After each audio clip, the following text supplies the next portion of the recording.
हमारा पतन होता है, जो हमारा ह्रास होता है, उसका मूल कारण क्या है कि प्रभुता पाई काहू मदना है।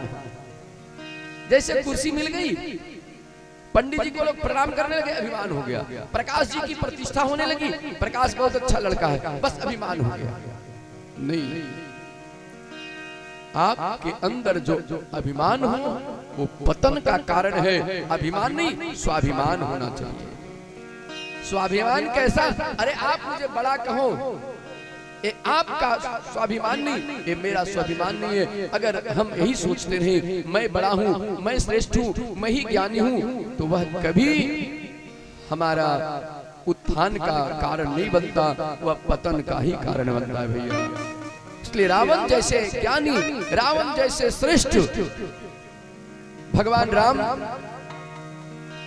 से रावण ने पूछा, अरे महाराज आपसे हर एक मायने में मैं बड़ा हूं। रावण भगवान राम से पूछता है, मैं जाति का ब्राह्मण हूं और अब जाति के क्षत्रिय हो, जाति में ऊंचा हूं।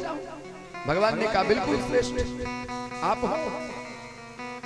धन संपत्ति के बारे में अगर कहा जाए तो आप अयोध्या के राजा हो, मैं लंका का राजा हूं।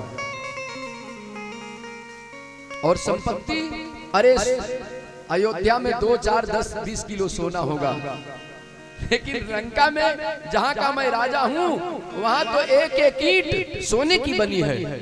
और पूरा महल मेरा, जो दरबार मेरा घर परिवार है, जिस घर में हम लोग निवास करते हैं, उस घर के एक एक ईंट सोने की है। अब समझ सकते हो मेरी संपत्ति और आपकी संपत्ति।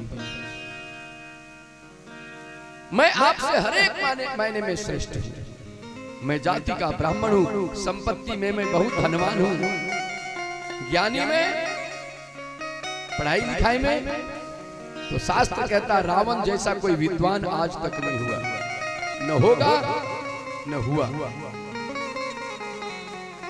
भगवान राम कहते हैं रावण से, रावण तुम सब कुछ ठीक है, तुम जाति में हमसे बड़े हो, ब्राह्मण हो, प्रणाम करता हूं।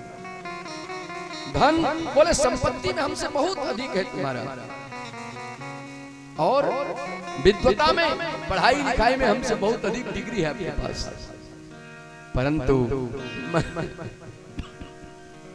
मनुष्यों का पतन का जो कारण होता है, गिरने को जो कारण होता है, वो है अभिमान।